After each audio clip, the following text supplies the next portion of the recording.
నమస్తే, welcome to Vanitha TV. తెలంగాణలోని ఓ మారుమూల ప్రాంతంలో పుట్టి పెరిగిందామె అత్యున్నత శిఖరాలకు చేరుకుంది. తెలంగాణలోని తొలి గిరిజన మహిళా పైలట్గా గుర్తింపు సాధించింది. ఇప్పుడు ప్రస్తుతం మహిళా సాధికారత దిశగా కూడా అడుగులు వేస్తుంది. ఆమె ఎవరో కాదు, అజ్మీరా బాబీ గారు మనతో పాటు ఉన్నారు. ఆవిడతో మాట్లాడి ఆవిడ జీవిత ప్రయాణం గురించి వారి మాటలో తెలుసుకుందాం. నమస్తే అండి. నమస్తే మేడం. ఎలా ఉన్నారు? బాగున్నాను. మొదటగా ఫస్ట్ మీ పైలట్ ఈ ప్రయాణం గురించి తెలుసుకుందాం. ఒక గిరిజన మహిళగా ఉండి ఒక పైలట్గా ఇంత గుర్తింపు సాధించడం అంటే నాటేజు. అసలు ఎలా సాధ్యం ఇదంతా? ఇది చాలా కష్టపడి పైకి వచ్చినాను. అంటే మనం పైలట్ అయినామని చాలా ఈజీగా చెప్తున్నాం, కానీ ఆ పైలట్ జర్నీలో నడుచుకుంటా ఆ సక్సెస్ఫుల్ అవ్వాలంటే కష్టాలు పడ్డాను. ఫస్ట్ ఆఫ్ ఆల్ ఏంటంటే గిరిజన చిన్న ప్రాంతం దండేపల్లి, ఆదిలాబాద్లో దండేపల్లి అని ఒక చిన్న పల్లెటూరు ఉంది. అక్కడ నుంచి పుట్టి పెరిగినాను అనమాట. సో చిన్నప్పటి నుంచి నాకు సొసైటీలో చాలా డిస్క్రిమినేషన్స్ ఉండే. ఒక ట్రైబల్, అది కూడా ఈ పర్టికులర్ కమ్యూనిటీ లంబాడి అనుకుంటా, అంటే దాచుకుంటూ వచ్చిన నా కమ్యూనిటీకి. కానీ అప్పుడు అనిపించింది, why am I doing that? So ఏదో ఒకటి నేను సాధించాలి, నా యూనిక్ ఐడెంటిటీ నాకు ఉండాలి. ఒక రూమ్లో అందరు నిలబడితే ఆ రూమ్లో I should be something different అని ఒకటి ఉండే, కానీ ఏ డైరెక్షన్లో వెళ్ళాలో అది తెలియకపోతుండే నాకు. సో ఈ టైంలోనే నార్మల్గా 10th క్లాస్ అయిపోయింది, మంచిర్యాలలో తీసుకున్నాము. దండేపల్లి నుంచి లక్షెట్పేట పోయినాం, లక్షెట్పేట నుంచి మంచిర్యాల వచ్చినాం, మంచిర్యాల నుంచి హైదరాబాద్కి వచ్చినాం అనమాట. సో నేను ఎట్లా ఉండేయాలంటే నా కమ్యూనిటీకి హైడ్ చేస్తూ, క్లాస్లో ఫస్ట్ వస్తూ, అన్ని రంగాల్లో ఎన్సీసీలో ఆర్డీ పరేడ్ చేసినాను. I was a best candidate అనమాట. స్పోర్ట్స్లో నేషనల్ లెవెల్ ఉండే. సో ఈ రకంగా I use to make friends. And వాళ్ళు ఏం మాట్లాడతారు, హూ ఆర్ యూ అని డెఫినెట్లీ అడుగుతూ ఉండే. నేను హిందీ అని అనేస్తుండే, ఎందుకంటే ఇంట్లో హిందీ అని మాట్లాడుతుండే కాబట్టి. అండ్ 10th అయిపోయింది, ఇంటర్మీడియట్ అయిపోయింది. మా నాన్నగారేమో బైపీసీ తీసుకున్నా, ఇంకా డాక్టర్ అయిపోవాలి. జనరల్లీ ఆ టైంలో ఇంజనీర్, డాక్టర్, లేకుంటే గ్రూప్స్ ఐపీఎస్ ఐఏఎస్ ఆఫీసర్లు ఉండే. కానీ నేను ఈ చుట్టుపక్కల చూస్తే చాలామంది అవి అవుతుండ్రు. What is my journey, what is my intake, నేను ఎట్లా డిఫరెంట్గా ఉండాలి, నా ఐడెంటిటీ ఎట్లా ఉండాలని చెప్పి. ఎందుకంటే నేను ఇప్పుడు అందరికీ ఒకటే అంట, మన లైఫ్కి డిజైన్ చేసేది పర్సనాలిటీ మనమే, మన ప్రాబ్లమ్స్కి సొల్యూషన్ ఇచ్చేది మనమే. సో మన గోల్ సెట్ చేసుకోవడంది కూడా మన క్రైటీరియా. ఇంటర్మీడియట్ అయిపోయింది, దాని తర్వాత ఇంట్లో కొట్లాడి ఆర్ట్స్ గ్రూప్ తీసుకున్నాను అనమాట. సో ఇంట్లో డాడీ అస్సలు రెస్పెక్ట్ కూడా అంతా, అంటే ఆర్ట్స్ గ్రూప్ కదా, ఎందుకంటే అక్క డాక్టర్ తీసుకుంది, తను ఆర్ట్స్ అని చెప్పేస్తే కూడా నేను కామ్గా వెళ్ళిపోతూ ఉండే నా ఎక్స్ట్రా కరికులర్ యాక్టివిటీస్. కానీ ఆ extra curricular activities were giving me confidence. MA సోషియాలజీలో యూనివర్సిటీ ర్యాంక్ వచ్చింది.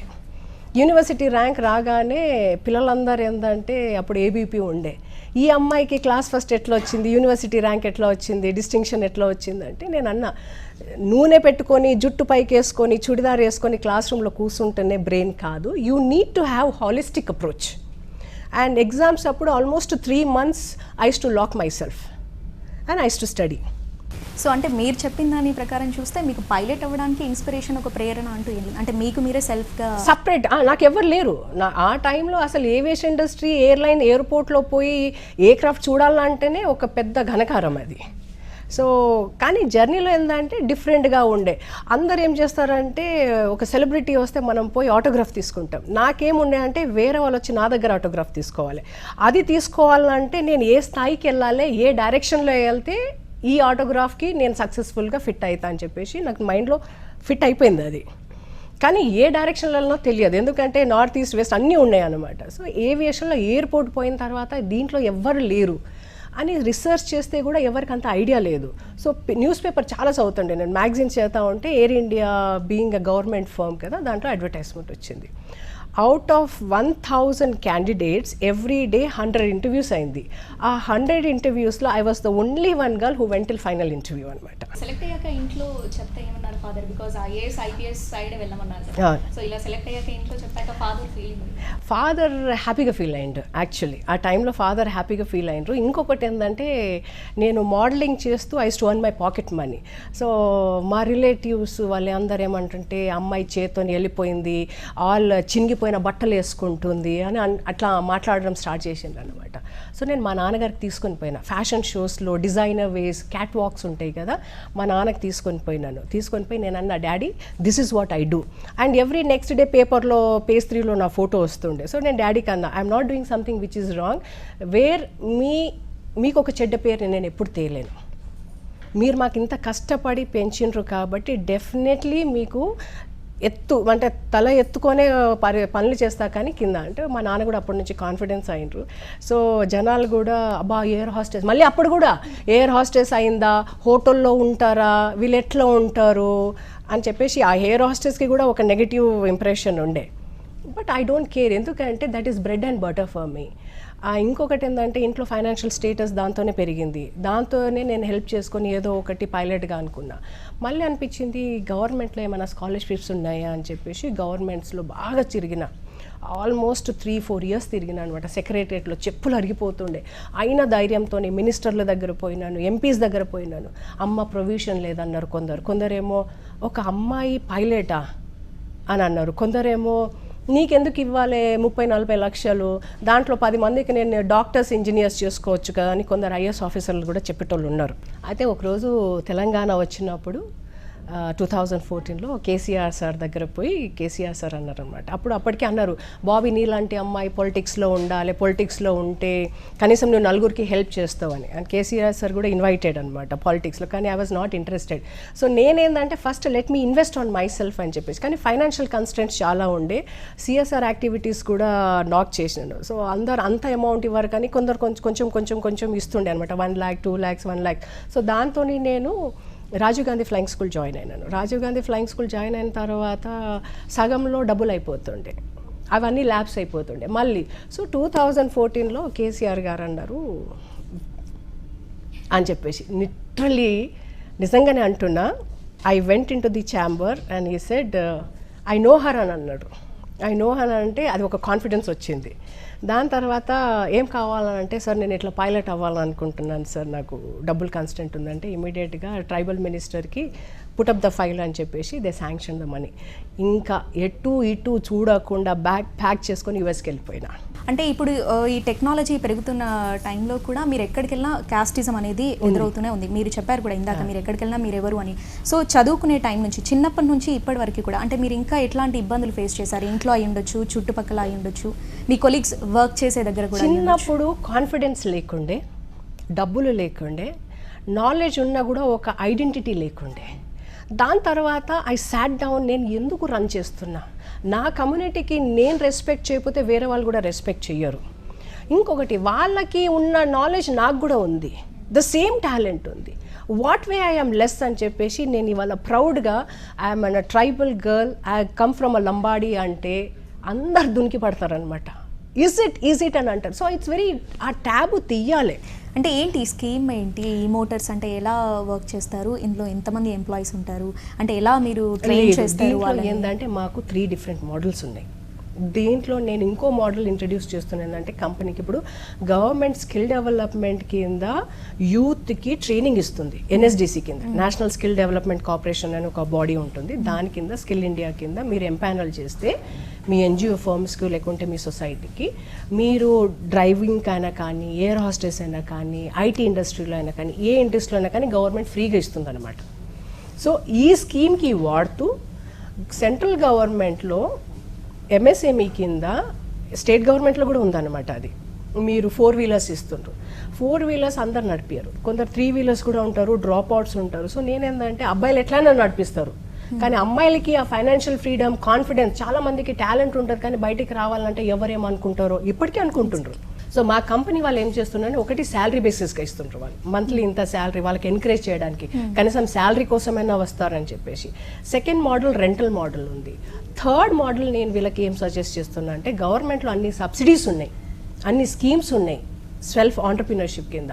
సో ట్రైపార్టీ అగ్రిమెంట్, బ్యాంక్ వాళ్ళతోని, కంపెనీ వాళ్ళతోని, బెనిఫిషరీతోని మీరు ట్రైపార్టీ అగ్రిమెంట్ చేసుకొని మీకు 30%, ఇప్పుడు మా వెహికల్ కాస్ట్ ఇస్ 3.6, దాంట్లో మీకు 30% ఆల్మోస్ట్ 2 point something మీ బ్రేక్ ఈవెన్ ముందే వచ్చేస్తుంది అనమాట. సపోజ్ నేనే ఒకవేళ ఆటో చిన్న స్థాయి నుంచి అన్న నేనేం చదువుకోలే, it's a good source of income for me. So ఆ బ్యాంక్ లోన్ ఏమో బ్యాంక్ ఇస్తుంది, సబ్సిడీ ఏమో గవర్నమెంట్తోని సెంట్రల్ గవర్నమెంట్ స్కీమ్స్తోని టైఅప్ పెట్టుకొని వీళ్ళకి ఆటో ఇప్పిస్తే వీళ్ళు అదే ఆటో నడిపిస్తారు. ఎప్పుడు వరకు? ఆ డబ్బులు వాళ్ళు మొత్తం కట్టే వరకు.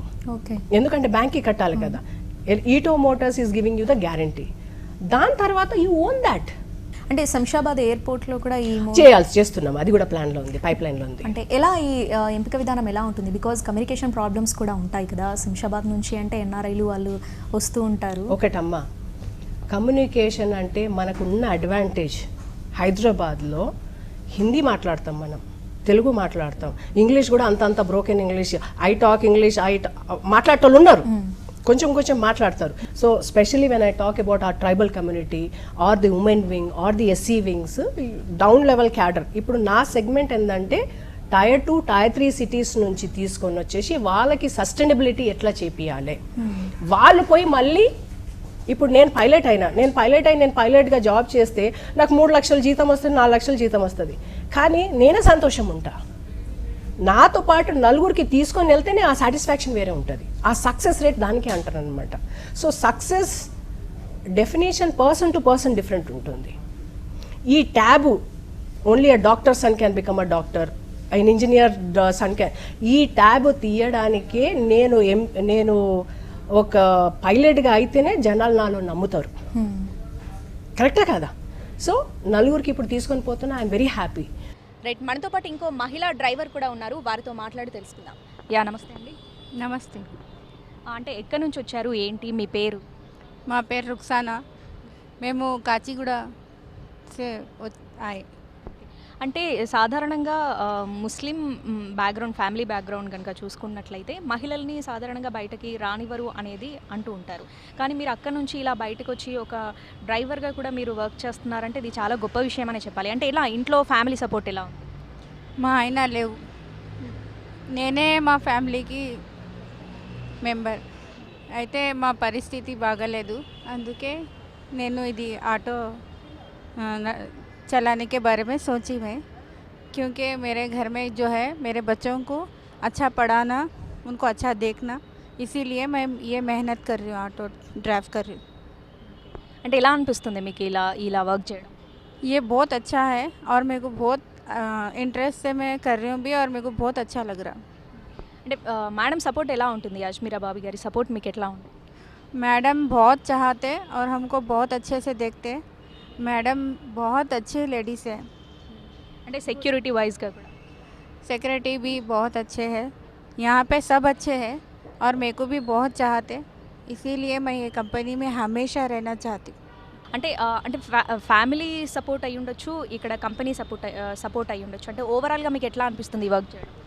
ऊबर में मेरे को बहुत अच्छा लग रहा और कंपनी का भी बहुत सपोर्ट है और यहाँ पे हर चीज़ की सहूलत है. రైట్, థ్యాంక్ యూ అండి. Okay, thank you. రైట్, ప్రస్తుతం మనతో పాటు ఉన్నారు ఈ రిక్షా, ఎలక్ట్రానిక్ ఆటో రిక్షా నడుపుతున్న మహిళా డ్రైవర్ మనతో పాటు ఉన్నారు. వారితో మాట్లాడి అసలు ఈ రిక్షా ఎప్పటి నుంచి వాళ్ళు డ్రైవ్ చేస్తున్నారు, ఎన్ని రోజుల నుంచి శిక్షణ తీసుకున్నారు, అసలు వాళ్ళ బ్యాక్గ్రౌండ్ ఏంటి అనే విషయాలకు సంబంధించి వారితో మాట్లాడే ప్రయత్నం చేస్తాం. నమస్తే అండి. నమస్తే అండి. అంటే మీరు ఎక్కడి నుంచి వచ్చారు, మీ బ్యాక్గ్రౌండ్ ఏంటి? నేను పుట్టింది వరంగల్లో, పెరిగింది మాత్రం సిటీలోనే పెరిగాను. అంటే ఎన్ని రోజుల నుంచి మీరు ఇక్కడ శిక్షణ తీసుకోవడం జరుగుతుంది? శిక్షణ అంటే స్టార్టింగ్ నేను చిన్నప్పటి నుంచే డ్రైవింగ్ ఫీల్డ్ అంటే చాలా ఇష్టం నాకు. చిన్నప్పటి నుంచి ఏ వెహికల్ వస్తుందో ఆ వెహికల్స్ అన్నీ నేర్చుకునేదాన్ని. అంటే ఒకరు నాకు ఇలా నేర్పివ్వాలి అనేసి ఇది అంటే చూసి నేర్చుకునేదాన్ని నేను. సాధారణంగా డ్రైవర్స్ అంటే మనం కేవలం మగవాళ్ళనే చూస్తూ ఉంటాం. అలాంటి దాంట్లో ఇప్పుడు దేంట్లో తక్కువ కాదు అన్నట్టుగా ఇప్పుడు మహిళలు కూడా ఈ రంగంలోకి రావడం జరిగింది. అంటే ఇంట్లో మీకు ఎట్లా సపోర్ట్ ఉంది? ఇంట్లో సపోర్ట్ అంటే నేను సపోర్ట్ వల్ల కాదండి, నా ఇంట్లో ప్రాబ్లమ్స్ వల్ల నేను బయటికి రావడం జరిగింది. ఇంట్లో ఎందుకంటే ఇంతకుముందుకు మా హస్బెండ్కి చెట్టుకూలి మీద పడ్డది. అప్పటి నుంచి కొద్దిగా హార్డ్ వర్క్ చేసేదే తను హార్డ్ వర్క్, కానీ అంతగా సపోర్ట్ అంటే నడుముల మీద పడ్డది, సపోర్ట్ చేయకపోయేది. అంటే వెళ్తుండే కానీ ఒక వారంలో ఒక 2-3 రోజులు 4 రోజులు వెళ్తుండే, మిగతా రోజులంతా ఇక ఆయనకు నేను సపోర్ట్గా ఉండాలని చెప్పి ఫస్ట్ కూడా మా ఆయన నేను ఆటో నడిపిస్తా అని చెప్తే కూడా ఒప్పుకోలేదు అసలు. 1 year వరకు నేను బతలాడుకున్నా కానీ బ్యాడ్ సిచ్యువేషన్ ఎలా అంటే అసలు ఇంట్లో ఏం లేని పరిస్థితి వచ్చింది. అలాంటి పరిస్థితిలో నేను బయటికి రావడం జరిగింది. అంటే మీతో పాటు ఇక్కడ ఇంకా ఎంతమంది ఉన్నారు మీ కొలీగ్స్? నాతో పాటు ఇప్పుడు ఇందులో ఈటో మోటార్స్ దాంట్లో నేను అంతకుముందుకు ఎల్పిజి బండి నడిపించానండి. ఈ లాక్డౌన్లో నాకు ఈటో మోటార్ వాళ్ళు సపోర్ట్ చేసిర్రు. ఏంది ఆన్లైన్ బిజినెస్ అది ఉండే కదా, అది అందులో నాకు జాబ్ ఇచ్చారు. సో అప్పటి నుంచి నేను అందులో చేసుకుంటూ నేను ఇక్కడ ప్యాసింజర్ ఆటో రాగానే నేను ఇందులోకి వచ్చేసాను. ఇందులోకి వచ్చి ఈటో వాళ్ళు ఏంటంటే ఆడవాళ్ళకి సపోర్ట్ చేయడం. ఈ ఆటో ఆడవాళ్ళకి ఎలా అంటే ఆడవాళ్ళకి ఎక్కువ ఉపాధి కల్పించాలనేసి ఈ ఈటో మోటార్ వాళ్ళు ఇచ్చేశారు. నన్ను ఇందులో ఒక ట్రైనర్గా పెట్టుకున్నారు ఇప్పుడు. అంటే ఇది మనకి ఎక్కడి నుంచి నడిపిస్తారు? ఇది శంషాబాద్ నుంచి నడిపిస్తారు అని విన్నాము. కాచిగూడ, శంషాబాద్ అక్కడ నుండి కూడా. అంటే కమ్యూనికేషన్ ప్రాబ్లం అనేది ఉంటుంది కదా? లేదు, మొత్తం సిటీ మొత్తం ఎక్కడైనా వెళ్తుంటాం మేము. అంటే కమ్యూనికేషన్ ప్రాబ్లం అట్లా ఏముండదా? అలాంటిది ఏమి ఉండదండి. కానీ అందరు మాకు సపోర్ట్ చేస్తారు. మేము ఇలా నడిపిస్తుంటే కూడా జెంట్స్ వెళ్తూ ఎంకరేజ్ చేస్తూ ఉంటారు వాళ్ళంతా. గుడ్ మేడం, చాలా ధైర్యంగా వచ్చారు మీరు బయటికి, అది ఇది అనేసి చాలా వాళ్ళు ఎంకరేజ్ చేస్తుంటే ఇంకా మాకు ఉత్సాహం వస్తుంటుంది నడిపియాలనేది. అంటే మీరు ఇందులో వచ్చి ఇట్లా వర్క్ చేయడం అంటే మీకు ఎట్లా అనిపిస్తుంది? చాలా ప్రౌడ్గా ఉంది నాకైతే నిజంగా. ఏంటంటే ఇది జెంట్సే చేయాలా, లేడీస్ ఎందుకు చేయకూడదు, రాని పని అంటూ ఏది లేదు అని చెప్పి నేను ఎంచుకున్నాను ఈ వర్క్ని. యా రైట్, అది ఆవిడ చెప్తుంది. అంటే ఈ ఆటో రిక్షా, ఎలక్ట్రానిక్ రిక్షా అనేది ఇప్పుడు మగవాళ్ళే కాదు ఆడవాళ్ళు కూడా నడపడంలో ముందున్నారు. ఆడవాళ్ళు కూడా దేంట్లో తక్కువ కాదు, అన్నిట్లో ముందున్నారు. దానికి సమానంగానే ఇప్పుడు ఆటో రిక్షా కూడా నడపడం జరుగుతుంది అని చెప్పారు. అండ్ ఇప్పుడు ఆవిడతో పాటు మిగతా 8 మంది కూడా ఇందులో శిక్షణ తీసుకున్నట్టుగా చెప్తున్నారు. ఇక ముందు కూడా ఈ స్కీమ్ని వేరే ప్రాంతాల్లో కూడా దీన్ని ఎస్టాబ్లిష్ చేయడానికి వాళ్ళు ఒక అడుగు ముందుకేస్తున్నట్టుగా కూడా చెప్తున్నారు. అంటే ప్రజెంట్ ఇప్పటివరకు ఎంతమందిని తీసుకున్నారు, ఎంతమందిని ట్రైన్ చేసి? మాకు ఇప్పుడు ప్రస్తుతానికైతే హైదరాబాద్లో first batch we are launching is 12 girls. ఇప్పుడు మీరు మీనా అని చూసిండ్రు, ఆ అమ్మాయి అయితే లాస్ట్ 3 years నుంచి వెహికల్ ప్లస్ రిసోర్స్ పూలింగ్ చేస్తుంది. రజియా అని కూడా ఒక ఆమె ఉంది, తను కూడా చేస్తుంది, వస్తుంది ఇప్పుడు అమ్మాయి కూడా. ఢిల్లీలో 300 members డిప్లాయ్ చేసినాము. కాల్కాజీ, ఆజాద్పూర్, ఢిల్లీ మెట్రోతోని టైఅప్ పెట్టుకొని రేపు June 15th to 21st మధ్యలో యూపీలో 500 vehiclesకి డిప్లాయ్ చేస్తున్నాం అనమాట. సో 500 vehiclesలో 250 girls, 250 boys అనమాట. సో ఈ 250 girlsకి I'll be the incharge all over India for the electric motor. అంటే వాళ్ళకి మోటివేషన్ అయినా కానీ, వాళ్ళకి హెల్త్ అయినా కానీ, వాళ్ళకి ఈఎస్ఐ కార్డ్స్ అయినా కానీ, వాళ్ళకి ఆయుష్మాన్ భారత్ ఇన్సూరెన్స్ అయినా కార్డ్స్ కానీ, వాళ్ళకి ఏమైనా ఇంట్లో ఇష్యూస్ ఉన్నా కూడా. ఎందుకంటే ఆడవాళ్ళు అంటే చాలా మందికి మనం ఇందాక మీ ఎంప్లాయీ కూడా చెప్పారు, ఇంట్లో ఫ్యామిలీ ప్రాబ్లమ్స్, ఎకనామికల్గా కాస్త ఇదిగా ఉంది కాబట్టి నేను ఇంట్లో జాయిన్ అయ్యాను, చాలా ఫెచ్చింగ్, నాకు చాలా ఉపయోగపడింది, ఇది ఫైనాన్షియల్గా చాలా సపోర్ట్గా ఉంది అని కూడా చెప్తున్నారు వాళ్ళు. ఫైనాన్షియల్గా సపోర్ట్ ఉంటుంది. కానీ ఇంకొకటి ఏంటంటే ఈ టీవీ మీడియా త్రూ నేను అందరికీ ఏం చేస్తున్నా అంటే ఒక రెస్పెక్ట్, ఒక రిక్వెస్ట్ ఏం చేస్తున్నా అంటే గర్ల్స్కి వాళ్ళు ధైర్యంతో ముందుకు వస్తుంటారు. వాళ్ళకి వేరే సెగ్మెంట్స్లో పైన బాగా ఎంకరేజ్మెంట్ ఉంది, కానీ కింద స్థాయి వాళ్ళకి లేదు. ఇంకో ఆటో డ్రైవర్ నువ్వెందుకు వచ్చినావు, ఇట్లాంటివి కూడా ఉన్నాయి అన్నమాట. ఇది మా బ్యాచ్, మేము ఇక్కడ నిలబడతాం, యూనియన్స్ ఉంటారు, యూనియన్స్. సో వాళ్ళకి ఏం రిక్వెస్ట్ అంటే మీరు అందరితో పాటు, అరే వాళ్ళు వస్తుండ్రు, వాళ్ళ ఫ్యామిలీకి వాళ్ళు కాంట్రిబ్యూట్ చేస్తుండ్రు కాబట్టి రేపు వాళ్ళకి చూసుకొని నలుగురు ఆ విలేజ్ నుంచి రావచ్చు, వాళ్ళకి ఎంకరేజ్ చేయండి. అంటే ఇంకా ఎక్కడెక్కడ ఈ స్కీమ్ని తీసుకురావాలి? ఇప్పుడైతే చెన్నైలో నడుస్తుంది, మాకు 9 states నడుస్తుంది అనమాట. సో 9 states నేను ఇంకా చెన్నై, నాకు రీసెంట్గా ఒక 20 days అయింది అనుకుంటా జాయిన్ అయిపోయి, 2 weeks ఇట్లానే అయింది. So I'm integrating with all the 9 states. కానీ ఈ 9 states major factor is Delhi, Hyderabad and UP. With license ఏమీ లేరు. మీరు హస్బెండ్కి కన్విన్స్ చేయండి. హస్బెండ్స్ కూడా కొందరు హస్బెండ్ ఎంకరేజ్ చేస్తుంటారు, కొందరు హస్బెండ్స్ ఏమో అవసరమా ఇంట్లో కూర్చొని అంటుంటారు. కానీ అమ్మాయికి చేయాలని ఉంది, అమ్మాయికి టాలెంట్ ఉంది, ధైర్యం ఉంది. ఎవరెవరైతే చేయాలి అనుకుంటున్నారో వాళ్ళకి మీరు సపోర్ట్గా, బ్యాక్ బోన్గా నిలుస్తానంటారు. అంతే, డెఫినెట్లీ. నేను ఈ ఆంటర్ప్రినర్షిపే కాదు, అంటే ఎలక్ట్రిక్ వెహికల్సే కాదు, దీంతో పాటు ఆంటర్ప్రినర్షిప్ ఉన్న వాళ్ళకి కూడా నేను సపోర్ట్ చేస్తాను. గవర్నమెంట్ స్కీమ్స్తో కనెక్ట్ చేసుకొని అవేర్నెస్ ప్రోగ్రామ్, అదే కాకుండా ఎడ్యుకేషన్ దాని డిపార్ట్మెంట్లో నేను పోయి వాళ్ళకి అవేర్నెస్ ప్రోగ్రామ్ చేస్తాను అనమాట. మొన్న మణిపూర్లో వెళ్ళిన, ఇంఫాల్లో మణిపూర్లో వెళ్తే షాక్ అయినా. ఎందుకంటే మనం అంటాం ట్రైబల్స్ ఎక్కడ చూసినా బ్యాక్వర్డ్ అని ఎందుకంటే వాళ్ళ డ్రెస్సింగ్ సెన్స్ లేదు, వాళ్ళకి మాట్లాడే సెన్స్ లేదు, వాళ్ళ తిండి డిఫరెంట్ ఉంటుంది, కాబట్టి వాళ్ళు టోటలీ అవుట్కాస్ట్ ఉంటారు సొసైటీ నుంచి. కానీ చూస్తే మీరు వాళ్ళకి మంచి మనసు ఉంటుంది. ఈ ప్రిమిటివ్ గ్రూప్స్ మణిపూర్ మీరు నార్త్ ఈస్ట్కి వెళ్తే ఇప్పటికీ ఆ థాట్ నుంచి ఇప్పుడు బయటకు వచ్చారు అని అనుకుంటున్నారా మీరు? లేదు, 50%. మిమ్మల్ని కాంటాక్ట్ అవ్వాలంటే ఎలా, అంటే ఎవరిని అప్రోచ్ అవ్వాలి, ఏమైనా ఫోన్ నెంబర్స్ అలా ఏమైనా ఉంటాయి? ఇస్తా డెఫినెట్లీ. ఈటో మోటార్స్లో ఈ మీకు ఎలక్ట్రిక్ వెహికల్స్ 3 వీలర్స్ ఆటో మీకు నడిపించాలనుకుంటే దీంట్లో లాజిస్టిక్స్ కూడా ఉంటాయి, దీంట్లో ప్యాసింజర్స్ కూడా ఉంటాయి, ఇంట్రెస్టెడ్ క్యాండిడేట్స్. ఎందుకంటే లాజిస్టిక్స్తోనే ఈ కామర్స్ వచ్చింది. E commerce is nothing but shops ఇవన్నీ. ఇప్పుడు మనం ఈ కామర్స్ మళ్ళీ లాజిస్టిక్స్ అవుతుంది. ఎందుకంటే ఇప్పుడు ఇంటికి అందరు షాప్లో వాళ్ళు కూడా సరుకులు పెడుతుండ్రు. సో అక్కడ మీ ఏరియాలో ఉన్న షాప్స్తోని, పెద్ద పెద్ద షాప్స్తోని కాకుండా చిన్న చిన్న షాప్స్తోని కూడా మీరు మాట్లాడుకుంటే మీకు డైలీ ఇంతో అంతా వస్తుంది. సో మీకు ఇంట్రెస్టెడ్గా ఉంటే అబ్బాయి అయినా కానీ అమ్మాయి అయినా కానీ ఎవరైనా కానీ ఒక నంబర్ ఇస్తాను, ఆ స్క్రోల్ డౌన్లో ఉంటుంది, అది నోట్ చేసుకొని మీరు నాకు ఫోన్ చేస్తే will give the solution. Thank you ma'am.